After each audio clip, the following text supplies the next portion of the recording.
Radio صدائے حریت جموں و کشمیر سے اہم خبریں سنیے۔ پاکستانی وزیر اعظم عمران خان نے کہا ہے کہ کورونا وبا کی آڑ میں مودی حکومت مسلمانوں کو نشانہ بنا رہی ہے۔ ان کا کہنا ہے کہ مقبوضہ کشمیر اور بھارت میں مسلم دشمن اقدامات مودی حکومت کی ہندو تباہ و متعصبانہ سوچ کا ثبوت ہیں۔ اسلامی تعاون تنظیم OIC کے انسانی حقوق کے ہائی کمیشن نے بھارتی حکومت پر زور دیا ہے کہ مسلمانوں کے خلاف بڑھتی ہوئی نفرت کی لہر روکنے اور عالمی قانون کے تحت اپنی ذمہ داریاں پوری کرتے ہوئے مسلمان اقلیت کے حقوق کے تحفظ کے لیے فوری اقدامات کرے۔ کل جماعتی حریت کانفرنس کے چیئرمین سید علی گیلانی نے خبردار کیا ہے کہ بھارت کشمیریوں کو نقصان پہنچانے کے لیے کسی بھی حد تک جا سکتا ہے۔ انہوں نے کشمیری عوام سے اپیل کی ہے کہ وہ قابض بھارتی حکام سے ہوشیار رہیں جو کورونا وائرس کے نام پر علاقوں کو بند کر رہے ہیں۔ ادھر BJP اور RSS کے گنڈوں کی طرف سے کشمیریوں پر حملوں میں اضافے کے بعد بھارت میں پھنسے ہوئے کشمیریوں کی جانوں کو شدید خطرہ لاحق ہے، جبکہ ہزاروں کشمیری نظربندوں کو محض انتقام گیری کے تحت بھارت کی جیلوں میں غیر محفوظ ماحول میں رکھا گیا ہے۔ برسلز میں COVID-19 کشمیر کانفرنس میں ویڈیو لنک پر برطانوی ممبران پارلیمنٹ اور کشمیری رہنماؤں کا کہنا ہے کہ جموں کشمیر سے متعلق اقوام متحدہ کی قراردادوں پر عمل درآمد ہونا ضروری ہے۔ بھارتی حکومت کورونا بحران کو کشمیری قیادت کو ختم کرنے اور کشمیریوں کی مبنی برحق آواز کو دبانے کے لیے استعمال کر رہی ہے۔ سویا بک بڈگام میں فوجی کیمپ تعمیر کرنے کے خلاف گزشتہ کئی روز سے پولیس اور لوگوں میں جھڑپیں جاری ہیں، جبکہ چھاپوں کے دوران فورسز نے علاقے میں توڑ پھوڑ اور متعدد نوجوانوں کو گرفتار بھی کیا۔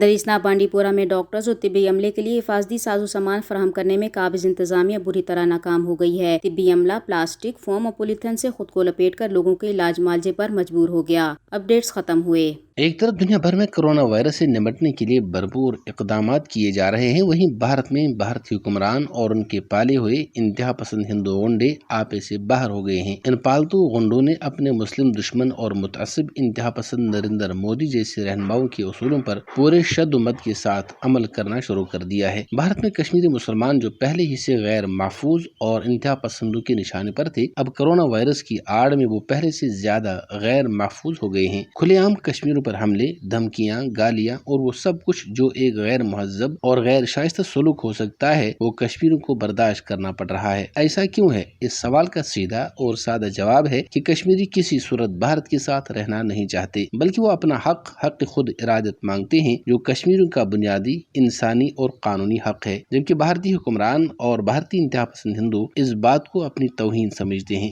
کشمیری خواہ کشمیر میں ہوں یا بھارت کے کسی بھی حصے میں، وہ ہر حال میں غیر محفوظ ہیں۔ کشمیریوں کو اپنی جدوجہد کو پہلے سے زیادہ منظم، مضبوط اور مربوط بنانے کی ضرورت ہے، تاکہ بھارت کے مذموم ارادوں کو ناکام بنایا جا سکے۔